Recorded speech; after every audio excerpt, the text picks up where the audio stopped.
Okay, the final talk I'm giving tonight is on the religion of small.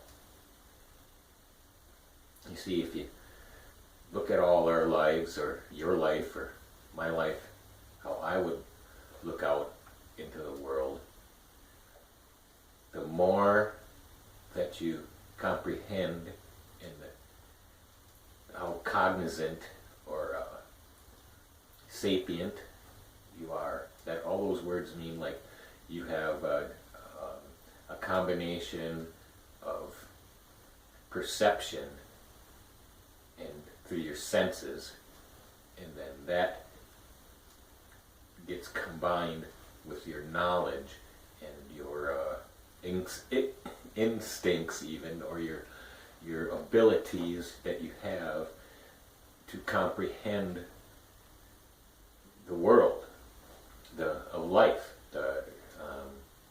of our existence. There's 7 billion of us on this planet, so that's got to make you look small, or make you feel small and humble. You're just like, nobody really cares, or nobody can share the comprehension as well as you can share it with yourself. Or the experience of being a human is very complex and very powerful because of our senses, see, touch, smell, hear, and our ability to retain certain information and then react within this physical realm, that we are on a planet that's like, about 25,000 miles around, and we have water, and we have air, and we have solids and liquids and gases, and then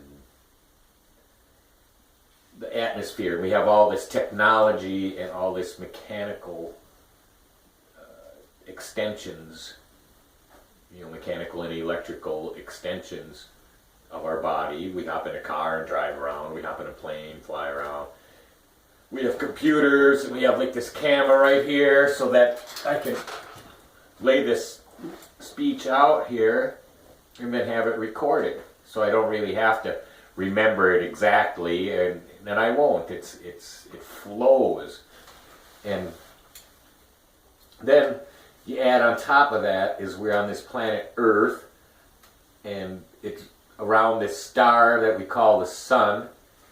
Then there's other planets, 8 or 9 of them depending on Pluto or whatever, and there's asteroids, and there's all the other stars in our Milky Way galaxy, billions of stars. And then you expand upon that even, and then they have seen that there are other galaxies. There's billions of galaxies in the time, space, matter, and energy continuum of where we exist. And that makes you small.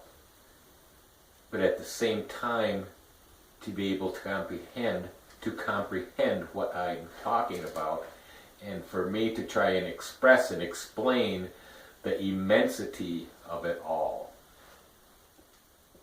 And then it is a religion. It's because to experience it every moment, then it also goes on through time. And then if we look at life, as individuals, we're just a flash in the pan. We're here and we're gone. And any religion would try and convince people of the worthiness and the beauty of the experience of every 7 billion of us now, and then how many billions are there going to be in the future for millions of years, and maybe even billions of years.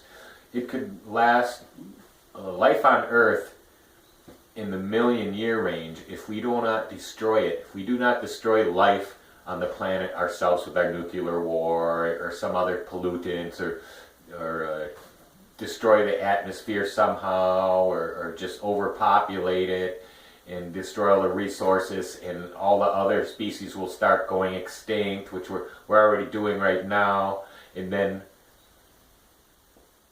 that will lead to nothing.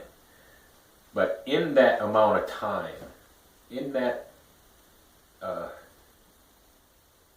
frame, that time frame, that immense, almost unimaginable time frame of millions of years, if we sustain life here and continue and evolve for a million years, who knows what we're going to be like.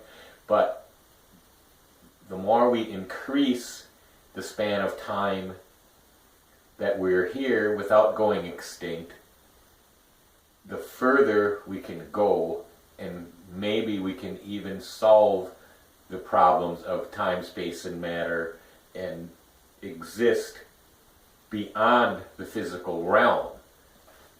And that's, that is where religious people would identify that with a God.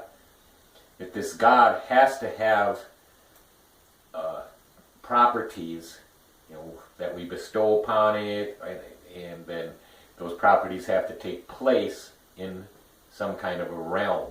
I like realm better than an alternate universe, but it expresses the same thing. So this religion of small can give us a view into our true potential, the maximum of where we could possibly end up in an infinite amount of time and space and matter. So when you're small, I had one other little idea, something about it I was trying to explain, but I might have to wait until next time about this idea of small and our total potential,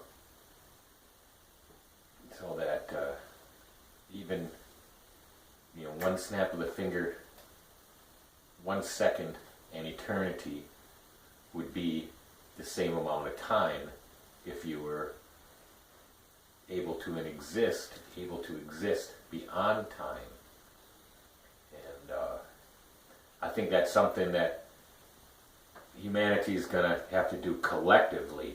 So this is related to the other video, the opposite of God, because I wanted to leave my glasses off when I did this so you can see my eyes. But anyway, to